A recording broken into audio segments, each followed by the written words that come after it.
Hi guys, welcome to my channel.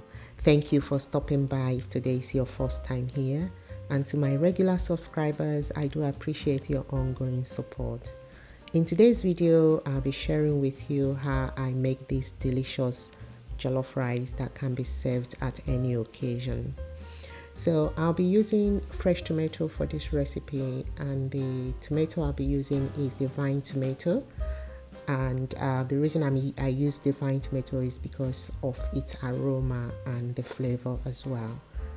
I'll also be using Shombo, which is a sweet pepper, and I've also got the red bell pepper and the onions.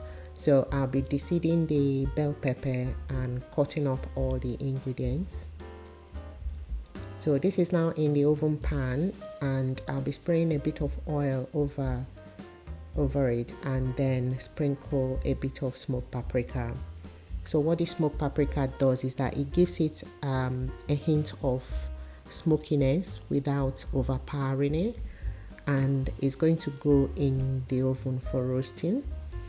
So I'm roasting this for about 20 minutes in the oven, and the duration will depend on your oven.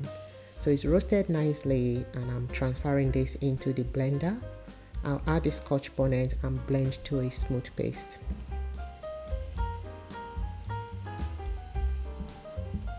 So in the hot oil, I'm going to saute the onions for about a minute, and then add the ginger and garlic paste. So again, I'll just saute this for a few minutes before adding the puree tomato.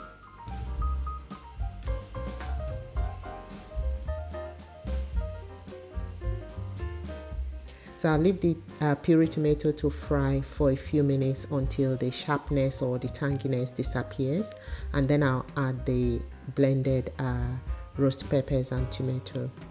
So the roast peppers and tomatoes don't really need long frying, because the roasting process has actually removed the tanginess of the fresh tomato, so it's not sharp anymore, it's already cooked. But I just wanted to combine with the puree tomato to make the sauce richer.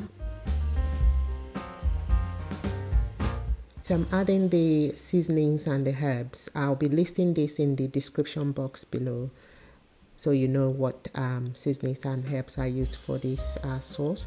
And the key to making a really tasty jollof rice is to make your sauce to be very rich and very tasty.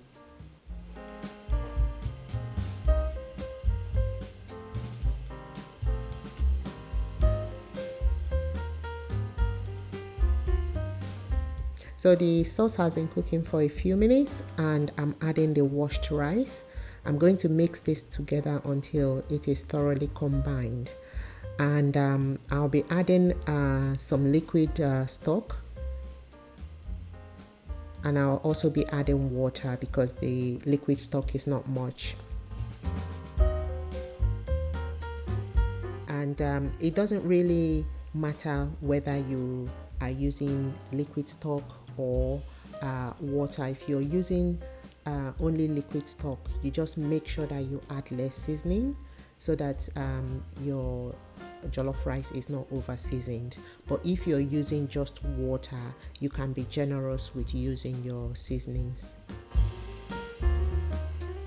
So I'm mixing this together, and I'm going to cover it to cook, and I'll turn down the heat. So make sure the jollof rice is not cooked on a high heat. If jollof rice is cooked on a high heat, it's going to burn. Another tip to making a good jollof rice is that you have to stir it regularly. What the regular stirring does is that it helps the jollof rice to cook evenly. So you don't want some parts of your jollof rice to be cooked and other parts are uncooked. And it also helps to stop the jollof rice from burning. So when you stir it regularly, the jollof rice is unlikely to burn. And if you feel that your jollof rice is still hard and you want to make it softer, you can just sprinkle the liquid. Never pour liquid into your jollof rice. Just sprinkle it a little bit at a time, or you can cover with the foil paper if you prefer. So when your jollof rice is cooked, it has to be it doesn't have to be mushy. So a good jollof rice should be grainy. It shouldn't be mushy. It shouldn't be clumping together. And you can see that this jollof rice is looking very, very delicious. The taste, the aroma, and the color is on another level, and I tell you guys, this is really, really good. Give it a go. If you have watched this video up until this point, I hope you've enjoyed the process. I do appreciate your support, and please like the video and subscribe if you haven't already done so, and click the notification bell so you get notified whenever I post new videos. Thank you. Bye.